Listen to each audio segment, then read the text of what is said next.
Oui, terroir, territoire. Ce deux mots de nom, ils ont une racine commune. Vous l'entendez tous, terre, terra. Je voudrais rappeler pourquoi ce combat des idées, qui est un combat quasi philosophique, pour pas dire métaphysique. Il y a déjà 2000 ans, Platon écrivait « La perversion de la cité commence par la fraude des mots ».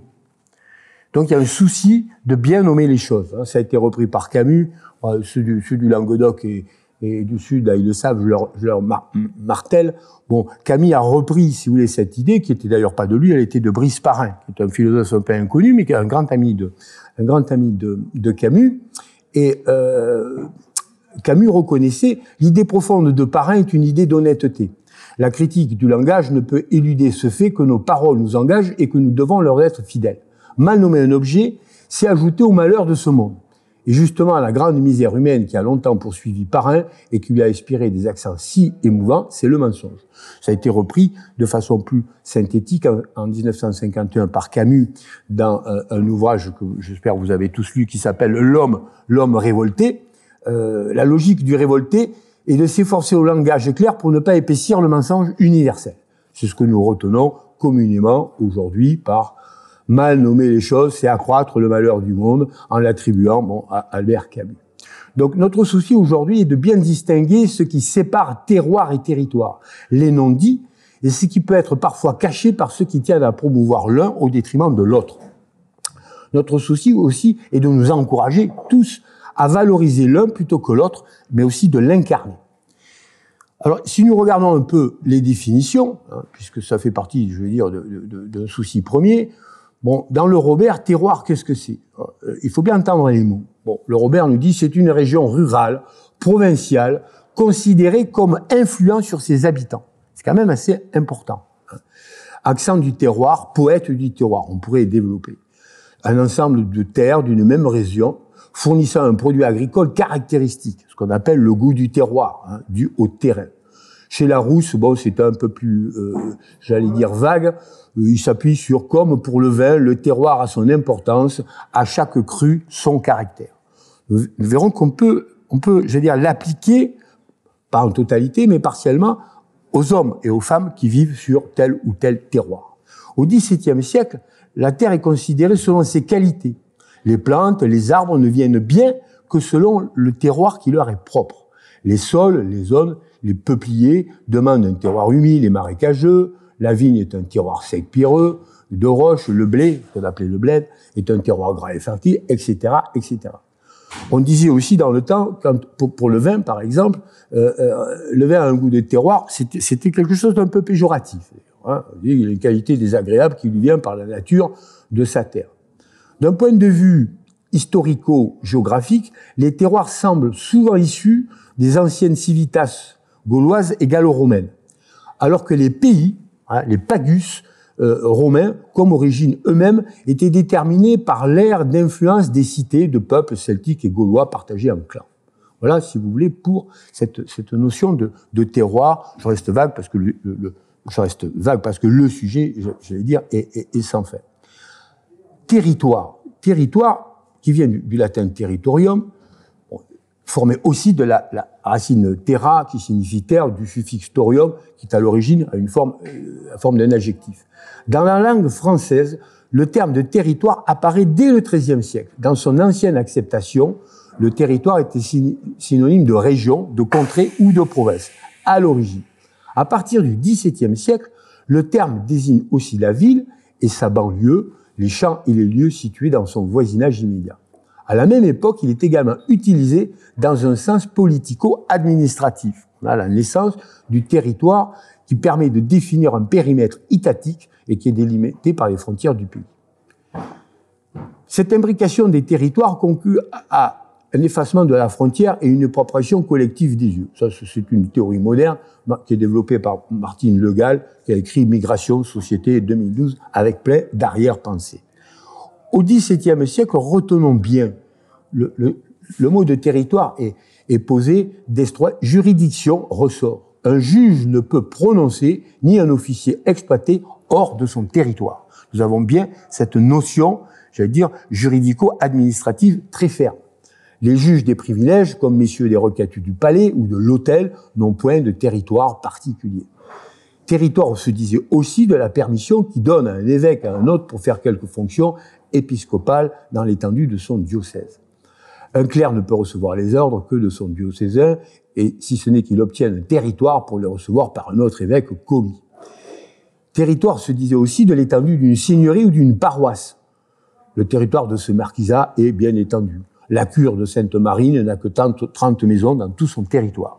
Nous voyons bien la définition qui est à l'opposé, tout au moins qui n'est absolument pas de la même essence que le mot terroir. Le mot de territoire, avec des notions aussi d'inégalité territoriale, sont, j'allais dire, beaucoup utilisés depuis les années 1990. C'est rentré dans un vocabulaire parfaitement, j'allais dire, matraqué dans les sciences sociales et politiques. Dans ce contexte, la définition même du terme s'est élargie, passant d'un simple référent politico-administratif à aussi une notion désignant également des territoires d'appartenance ou de projets, de pratiques individuelles ou collectives. Nommer, définir au sein. Enfin, vous pouvez vous poser la question, pourquoi on tient à faire ce distinguo, je veux dire, assez rigoureux entre territoire et terroir. Nommer et définir un espace auquel nous vivons, nous travaillons et nous mourons, n'est pas innocent ou anodin. Naître là plutôt qu'ailleurs, je veux dire, vous marque pour toute une vie. À la mesure où vous y grandissez, vous êtes imprégné, je veux dire, par la terre et surtout par ceux qui vivent sur cette terre.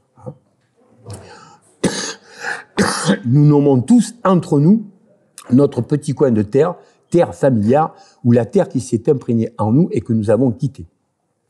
Mais la puissance publique, l'État, se mêle aussi de la nommer, de la découper à sa guise, je veux dire, il découpe tous ces espaces qui nous sont chers et il les fait rentrer dans une toute autre définition. Cette guerre des noms, entre territoire et terroir, je veux dire, ne date pas d'hier. Nous avons eu, au début du 19e siècle et du 20e siècle, si vous voulez, une guerre des définitions, tout au moins un souci de bien nommer les choses. Ça a été incarné par un ministre qui s'appelait le ministre Clémentel. C'était avant la guerre de 14-18. Il y avait eu des projets pour après, mais enfin la guerre a un peu modifié les choses et le paysage politique a été modifié. À cette époque apparaissent, par exemple, je veux dire, la Fédération régionaliste de France, où il y a un redécoupage, je veux dire, de certaines provinces, avec un souci, je veux dire, assez intéressant, tellement intéressant que, par exemple, Charles Maurras, je veux dire, a sauté dessus à pieds joints. Hein. Vous connaissez tous son amour de la petite patrie. Je suis de Martigues. Bon, je veux dire, il commence pas en disant je suis de Provence. Il dit je suis de Martigues. Nous avons la notion, toute cette notion des petites patries. En fait, ce souci est apparu vers les années 1890. Hein. C'est vers 1900 que se fonde la fameuse fédération régionaliste. Et là-dedans, nous avons des acteurs politiques qui sont de toutes tendances. Hein. Il y a Paul Deschanel, Albert Lebrun, Joseph Pomboncourt, Louis Marin ou le socialiste Charles Longuet, mais également quelqu'un qui comptait à l'époque dans ce combat, je veux dire, c'est Frédéric Mistral. Je veux dire, toute la renaissance de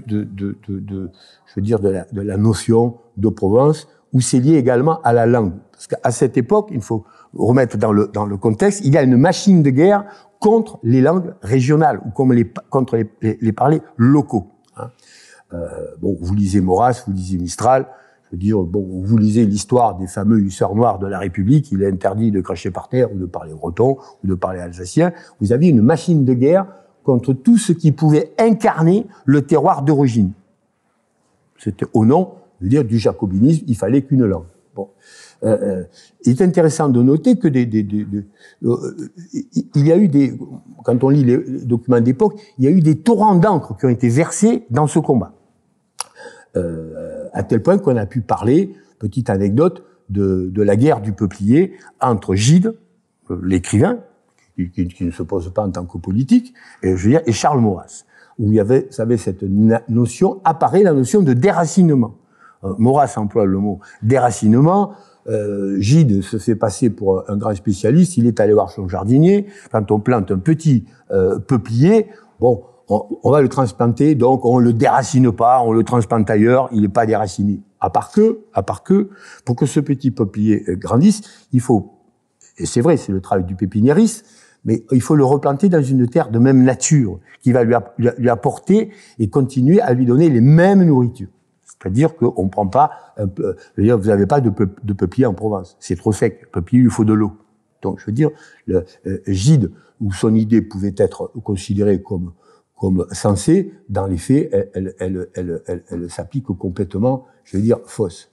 Il y a également, à cette époque, si vous voulez, un grand combat, et alors, je veux dire, les hommes attachés aux régions, ça s'appuie sur un très célèbre géographe, le fameux Vidal de la Blache. Je ne sais pas si vous... Enfin, nous, on a tous connu des livres de géographie anciens, Vidal de la Blache. Si vous en trouvez sur des marchés aux puces ou sur des trucs, des bouquinistes, achetez Vidal de la Blache.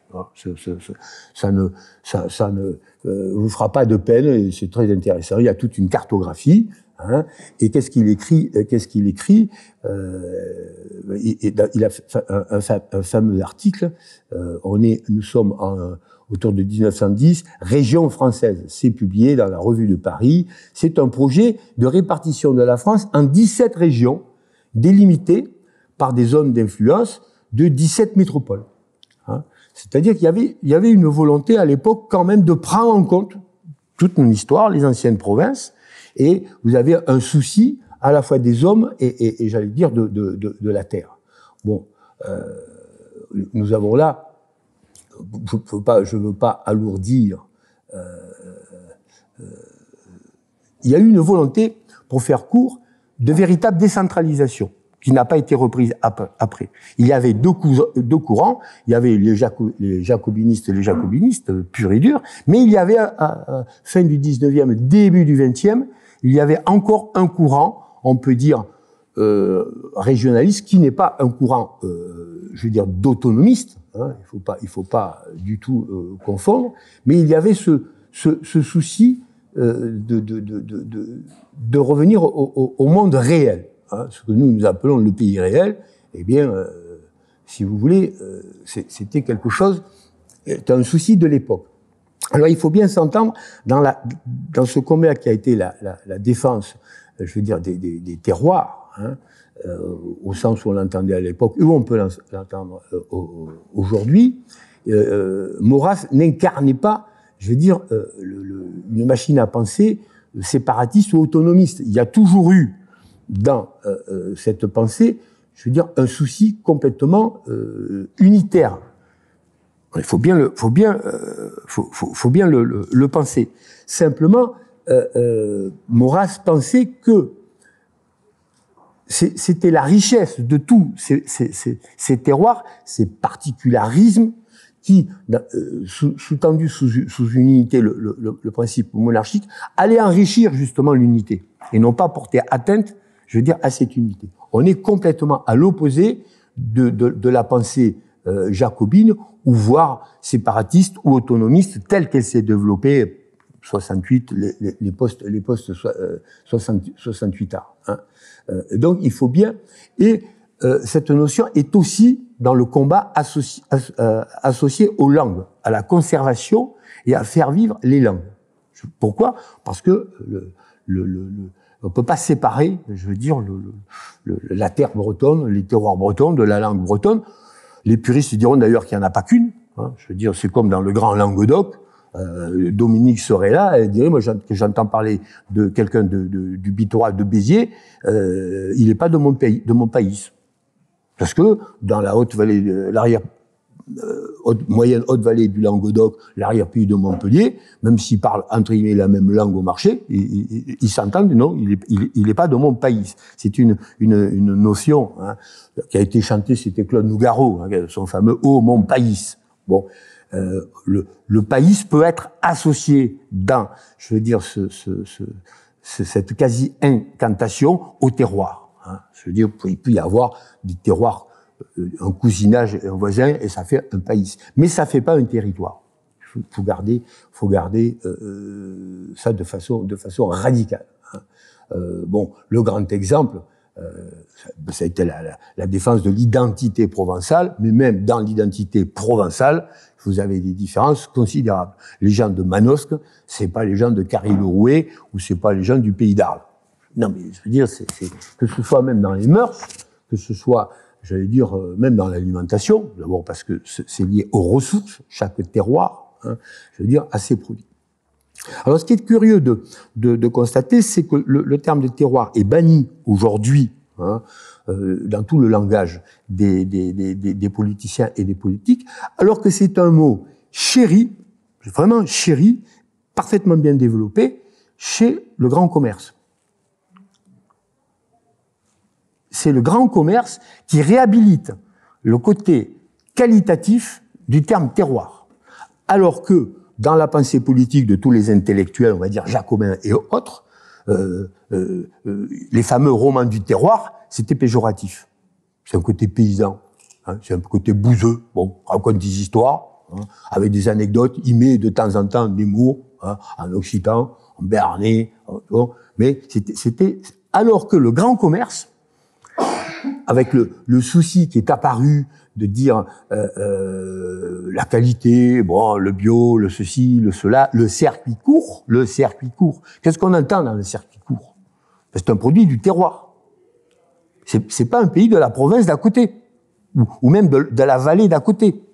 Et c'est alors, ok, c'est-à-dire, après tout ça nous profite. Hein. C'est comme un fromage qui est pas un fromage, mais quand on dit la chaussée aux moines, je veux dire, pour la publicité, on vous met des tranches de moines Rubicon, tonsurés et tout, impeccable, hein, propre sur eux. Bon, donc vous avez le terme de terroir a été repris qualitativement à un très haut niveau, et d'abord parce qu'il signifie authenticité. Dans le marketing, quand on parle d'un produit du terroir, c'est un produit qui est authentique. Alors que vous ne verrez jamais le terme de territoire, je veux dire, dans tout ce qui est aujourd'hui les batailles de marché. Donc il ne faut pas avoir peur, à la limite, de s'en emparer, hein, de dire, d'un côté, vous courez tous après les produits du terroir en tant que le produit consommable, mais on occulte, je veux dire, le facteur humain de ceux qui ont produit. Or, ceux qui ont produit, ils ont aussi un héritage de pensée, ils ont un héritage de mœurs, hein, qui est globalement, surtout depuis j'allais dire, le surdéveloppement de l'Union européenne, ils sont tous anti-Union européenne, ils sont tous anti-jacobins. Pourquoi? Parce que les normes, les ceci, les cela, etc. Donc le terroir est un outil de résistance en termes de notre combat politique. Et il faut, alors, pour faire court, après, parce que je dis que vous venez tous d'un petit pays, après il faut que vous participiez un petit peu, donc il ne faut pas hésiter à s'emparer de ce mot terroir et d'évacuer. Quand on entend le mot territoire, vous faites l'idiot, on dit un territoire, c'est quoi, c'est qui, mais vous parlez d'où, de quoi, on est où, on est au pôle Nord, faut le bannir. Il faut le faire d'une façon presque ludique, en disant, bon, mais vous êtes d'où? Vous êtes pas né dans un territoire. Vous êtes né. Alors, faut pas être le petit pays. Hein. Il y avait un vieux mot aussi français qui a été repris dans un roman et dans les films à plusieurs épisodes là que vous connaissez tous. Le mot la contrée. La contrée, c'était un mot. Hein. Comment ça s'appelle là, le truc de Tolkien là. Comment? Le Seigneur des Anneaux. On va parler de la contrée. On va pas parler du territoire. Je veux dire, parce que le territoire, il porte en lui une quasi-métaphysique chez tous les primitifs, pas les australopithèques en Australie et dans tous les pays. Je veux dire, être exilé de son terroir de naissance, c'est une mort. Bon, il y a la mort par rapport à la communauté, mais le lieu, hein, les auteurs de la Pléiade, hein, qui, comme il dit, ça fait un beau voyage et tout, le souci, la petite cheminée, sa vallée, Je vais pas faire les gens en disant qui c'est qui peut me réciter le poème. Hein. Bon, mais je veux dire, nous sommes là dans une expression, je veux dire, charnelle, métaphysique du terroir. Il faut que nous réapproprions, je veux dire, fortement hein, ce mot. Et chaque fois que vous entendez le mot territoire, aménagement du territoire. Je veux dire, aménage quoi? Fait quoi? Alors, nous sommes en 2022, il y a, je veux dire, par rapport à un développement des terroirs, il peut y avoir, je veux dire, des alliances économiques, parce qu'il faut que ce soit viable. Je veux dire, il faut, sur une terre ou derrière une terre, même dans une terre, il y a toujours l'homme. Je veux dire, dans le territoire, il y a que de l'administration, il y a que du comptable. Hein, je veux dire, il y a que du gendarme. Je veux dire, la liste est longue. Hein. Donc, bannissez sévèrement le mot territoire. La France n'est pas un territoire. La France est le produit de siècles d'alliances, de mariages, hein, d'échanges entre des terroirs qui ont donné des provinces. Bon, avec, je l'ai dit tout à l'heure, avec aussi, bon, évidemment, les particularismes linguistiques. Hein, je veux dire, parce que les provinces se sont appuyées aussi sur des langues, hein, et sur le produit d'une histoire. Voilà. Je pourrais développer, mais ce que je voudrais, c'est de savoir comment vous vivez votre terroir. Et je veux dire, penser et vivre local, hein, agir local, bon, et ensuite, bon, monter dans l'échelle et global.